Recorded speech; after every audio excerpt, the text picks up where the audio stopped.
Well, I'm here with the Honorable Judge Carl Aveni, correct? That's correct. All right, I want to make sure I got that right because, you know, we're here to really help the community better understand who the judges are, right? We understand that judges are out in front and, you know, on the behind the desk and making decisions on people's livelihood and what have you.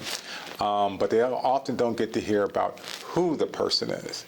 And so this is what I'm hoping that we can talk about here is just about who Judge Carl Aveni is. So tell me a little bit about, first of all, you know, where'd you grow up? Are you native to Columbus, Ohio? I am not. No, I grew up in a place called Brockton, Massachusetts. Okay. Brockton these days is mostly known as being the hometown for Rocky Marciano and Marvin Hagler. Oh, and wow. So go Boxers. But yeah, no, I grew up in Brockton. It was a town that had been the shoe manufacturing capital of the world in the 1880s. Oh, wow. And by the time I graduated from high school, all those factories had closed, and it was experiencing, you know, a difficult time. So that was an interesting thing to live through, and it has shaped some of my views on the bench, quite frankly. Oh, wow. Yeah. Wow. So, and when did you make that move from Massachusetts? How old or how young were you? So I lived in Brockton until I went away to college, and I went to American University in Washington, D.C. For college and studied international relations. Really thought I was going to be negotiating arms control treaties with the Soviets. All right. And then suddenly there weren't any Soviets left. The Soviet Union dissolved, and I had to rethink my plans, and so I went to law school in 1993 and graduated at Boston University and graduated in 1996, practiced in Philadelphia for a couple of years, and then came to Columbus in 1998. Wow, so was it the work that brought you here? Because Massachusetts and Columbus, Ohio are very different. Right. It was my wife's job, actually. She got a teaching position as the director of the Russian Language Institute at Ohio State University. And so we relocated for her job, and I very quickly really came to appreciate the Columbus legal community and Columbus as a place to raise a family. And so you know, about 5 or 6 years later, she decided she wanted to stay at home with the kids when our children were born, and so she did, and we stayed here at this point because we just loved it here. And so Columbus has been home since 1998. Right, so you have made roots. Very much so. Okay. Very much so. All right, so in 30, 40 years, we'll still see you, maybe not behind the bench. Well, I want to retire from behind this desk right here if the voters will have me. But but yeah, no, I can't imagine at this point living anywhere else. Columbus it checks off every box for me in terms of livability and in terms of enough to do on a weekend in the evenings, and a great legal community, all of which, you know, I value. So. Well, speaking of the legal community, and you talked about, you know, since you weren't going to be dealing with any Russian arms deals or what have you, what led you down the path to becoming, says, you know what, I want to be an attorney? Well, I had some suspicion that that a law degree would be useful. I thought that maybe I was going to become an international lawyer after the diplomatic corps lost some of its luster for me. And so I started law school, anticipating I'd be an international lawyer, and started prepping along that way. But the more I got into trial work and exposure to trial advocacy, the more I discovered that I just really enjoyed that. And so by about halfway through law school, it was inconceivable to me that I would do anything other than try cases. So I spent about 25 years as a trial lawyer here in town, trying cases all throughout the state of Ohio. And then when it came time to look beyond that, the bench seemed like a place where I could really, you know, do important work and have a satisfactory and deeply satisfying back half of my career. And so here I am. Wow. So did you have someone though, you know, as when becoming a lawyer or thinking about becoming a lawyer, but then maybe also during that time, and then I want to ask the same question in regards to becoming a judge, that mentor, that person or persons that's helped you along the way or inspired you along the way? I've had dozens of mentors that have shaped me to the place where I am.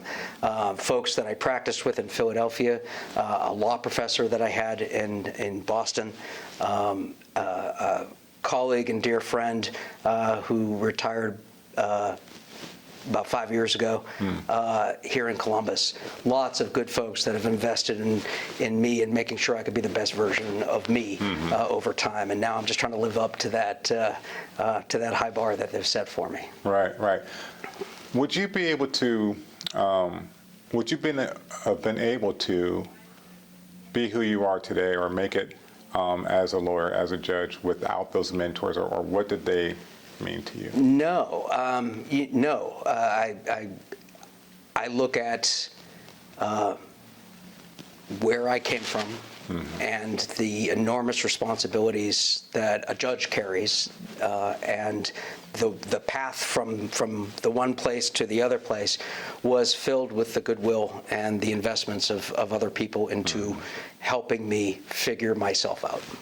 So yeah, it's still been a process, but a deeply enriching and rewarding process along the way. Yeah.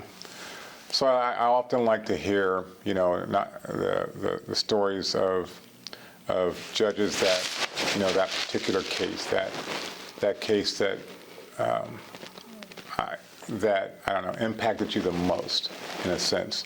Was there that case that either for good or for bad, but can you think of that case that did that for you? So I don't know that I could reduce it to one case. I would say that there have been a number of cases over the course of my time on the bench. I took office on January 1st of 2021, and in that time, there have been a handful of cases that have stood out.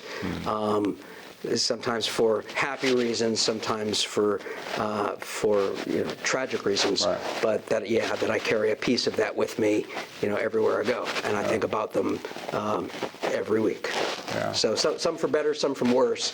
But yeah, I mean, one of the remarkable things about this job is it does give you the opportunity to invest in people's lives, and sometimes you take a chance on somebody. They show you that they are more than the worst decision that they made in their life, and redemption looks like different things for different people in different contexts, but it is possible to help people, even folks that are incarcerated and will remain incarcerated, to find a better path than the one that they've been on. And so, I celebrate that part of this job, but it does come with a heavy set of responsibilities, and you sure do need to make sure you get it right. Yeah, definitely. Well, when thinking about that weight, the weight of some of those heavy cases and those big decisions, how do you deal with that? I can't imagine you going home after this, and but you've had a decision on a heavy case, or heavy case, or whatever it is. How do you deal with that? How do you relieve yourself? Well, I think it's important to compartmentalize. I think it's also important to understand and have some perspective about your role in all of whatever is unfolding, which is to say it is a clearly defined role and it is a limited role. You're not responsible for how folks came to be in front of you, and you're not responsible for the fullness of the tragedies that you sometimes see in the courthouse. And the more you make it about yourself, the harder it is to deal with that. I think it's important to have some humility in the job, and to appreciate that the people of Franklin County have sent me here to do a specific, discrete set of tasks, and I do the best I can with it, and try and learn what I can about the process and about the experiences to do the next one even better. But on the other hand, to not make it about yourself, because it really isn't about you. It's about the experiences on the criminal side. It's about the experiences of the victim. It's the experiences of the defendant, the victim's family, and the defendant's family. And there's lots of folks that are in trauma in the courtroom and experiencing trauma, and you don't help by making it about you in those moments. Right. Yeah, because it's happened on both sides. That's right. Right. That's right. Often. Yes. So I want to change gears here a little bit, because as I look around your office, and I haven't been in this type in the judge's chambers that has some of the items that you have. Yeah. And so explain to me the barber chair. Okay, so yes, there's a barber chair in the corner of my office by the door. It was made by the Theo A. Koch's company in Chicago on January 7th of 1957. It was transported, it was bought brand new by the David Lynch Barbershop, which at that time was on Mount Vernon Avenue here in Columbus, and it stayed in the Lynch Barbershop for decades. And when the barbershop moved from Mount Vernon Avenue over further onto the east side, and then eventually it was taken over by the Lynch, Nelson Lynch, David Lynch's eldest son. And I got my hair cut there. Yeah, lots of folks have over the years. Yes. And I bought it from the Lynch Barbershop. I bought it on Facebook. The original plan, if you look around my office, you'll see that I have all sorts of stuff. I like to tinker with old things, and I find it interesting. And so the original plan had been to buy an antique barber chair for my basement, and just as a fun, interesting place to watch movies and that kind of thing. But when I found out that I was buying it from Nelson Lynch, and I knew the Lynch family, and I knew their history, and that family was very closely connected to the Columbus Civil Rights Movement in the 60s and 70s and 80s. And David Lynch's brother, Amos Lynch, who was the name associated with the Amos Lynch Freedom Plaza in front of the King Lincoln Arts Center. That chair was an important part of the Columbus Civil Rights history, and so it was in rough shape when I got it, and I spent about 6 months refurbishing it and doing what my limited skills would allow me to do in terms of getting it mechanically sound and refurbishing it a bit, and then I brought it in here into the courthouse, because recognizing its connection to civil rights and recognizing the role of the barbershop and in the African American community, it just seemed like it was appropriate to have it in chambers, and we put a little plaque on the arm of it that explains its history and invites folks when they sit in that chair, because I have lawyers coming in all day long and sitting in the 4 chairs for guests of my office. When you sit in that chair, the challenge to you is, think about the themes of equity and justice that chair is part of the history of. And one of the really neat things about it was there was a reporter for the Dispatch who was Facebook friends with me, and when he saw me refurbishing the chair and getting ready to bring it into the courthouse, and when he saw the plaque on the arm, he asked if he could do a little story about it. And so he did, and we brought in the Lynch family, and Nelson Lynch has 2 children, and they were at the time 8 and 10, I think. I may have those dates wrong, but in any event, there was a ceremony, and there was a newspaper reporter, and they were hearing about their family's history viewed through the lens of, this impressive space in this impressive building, and celebrating their family's history. And that, was actually really lovely. I mean, it was really neat to see them reacting to their family's legacy and how it was being celebrated in this space.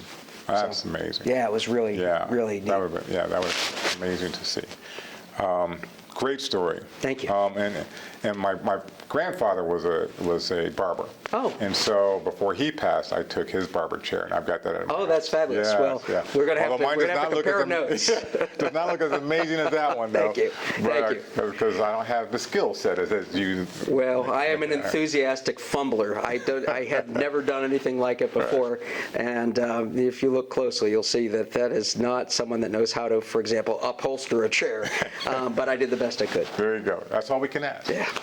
So one other thing here. I mean, I see that you have two ships in here, one much, much bigger than the other. That's right. Tell me about that, because it takes up some space, but I know it has a story. It does. So the bigger of the two ships is probably 2.5, 3 feet long. It's the Vasa, which was a Swedish warship. My father-in-law built both of these ships. He was a retired oral surgeon, and so very skilled with his hands and a man of great patience. I would have none of the skills to do that. And he actually built that himself. Took him about 1.5 years, I think, to build it. Oh my gosh. And unfortunately, he passed right before I took office, and they remembered how much I admired that, and so it came to me when the time came. And it's lovely for the opportunity to talk about him, but the fact that it's the Vasa in particular, also carries a really valuable lesson. The Vasa was built by the King of Sweden. Sweden was a major maritime power in 1628, and they built it to be the largest warship in the world. And about 3/4 of the way through the construction, England, the other major maritime power, started building one even bigger. And so the King of Sweden told his naval architects, I want it to be taller, and I want you to add another row of cannons to it. And they said, King, don't do that. It will make it top heavy. And he said, nonsense, I'm the king. And it did make it top heavy. And so the Vasa sank on its maiden voyage. What happened was it went out and turned around to fire a salute back to the harbor. And a gust of wind came along, and because it was top heavy and the portholes were open, it got a little water in, and every time it tipped, it got more water, and it eventually sank. And so the reason that's here rather than in my den at home is, it's a good reminder, it's fine to be the king, but you darn well better listen to your naval architects, because they know more than you do about the building of a ship. And there's some lesson there that translates to what we do in this space too. So there's a lesson in humility in that space. And as an aside, if you travel to Sweden today, they raised the Vasa in 1958. It was in water that was so cold off the coast of Sweden that the marine architect, the marine microorganisms couldn't eat the wood. Or they weren't enough in the water to eat the wood, and so they raised the ship. It's mostly intact, and you can actually go to a museum in Sweden today and walk around it, and it really looks exactly like that model. It's in pristine condition. It's amazing. But the reason it's here is because it has a reminder that I find useful. Yes, humility. Yeah, a little bit. Exactly. Well, one last thing, and looking around your office, and again, you should do tours of your office. I'll just say that. I think my wife is delighted to have all this stuff out of the house as much as anything else. Right. So you have a picture. There's a familiar person in that picture of a game show. Yeah. That was so. Tell us about that picture. Yeah. I was. This is it. I was a contestant on Jeopardy in 2011. I had not intended to be a contestant on Jeopardy. Just found yourself on the show somehow. But one of my law partners in early January of 2010 said, hey, listen, the online auditions are tonight. I'm going to do it. You should do it as well. I've never asked him if he actually followed through and did it or not, but I did it. Okay. And I must have barely squeaked through, because I remember it being the hardest thing I've ever done in my life was getting through that first test.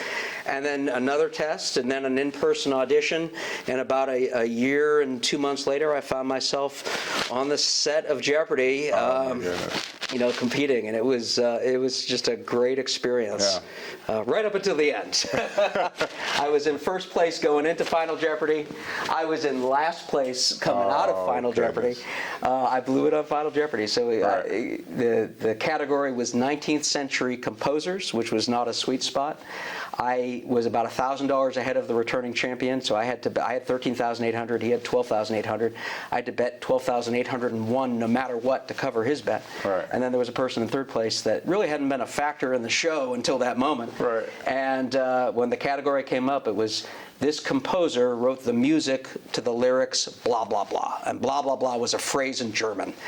I didn't recognize the phrase. I didn't recognize any cognates. I don't speak German. Right. So I was left with okay, who's a 19th century German composer? I say Wagner. the guy in the number 2 spot, the returning champion, exact same decision tree. I'm like, I don't know.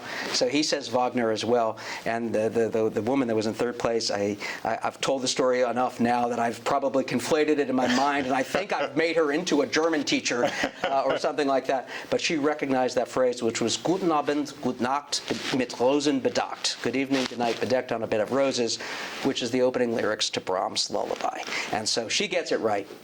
They filmed 5 episodes a day in 2-day blocks. I was episode 4 of 5 for that day. And so I stuck around to watch the taping of the next episode. And the answer to Final Jeopardy the next day, which was half an hour later after my show was over, the answer was Yoda. And I'm like, oh, come on. I couldn't get the Star Wars question. I got Bach. Anyway, so they filmed that in February of 2011. It aired May 26th of 2011, so just a couple of weeks before Father's Day. And for Father's Day that year, my kids got me this little memento of Bach, just to sort of rub it in, which I thought was hilariously funny. That is great. Yeah. Great story. Oh my goodness. Thank you. So did you study for Jeopardy, or are you just that type of person who just picks up on all these little? Well, I probably a combination of two. I certainly studied. I spent about a year between the in-person audition, which I had not studied for anything leading up to the in-person audition, to when it actually taped. I spent that time really studying very hard. I didn't want to look like a fool on national TV. So they don't give you any materials to study. You got to kind of figure it out. Right.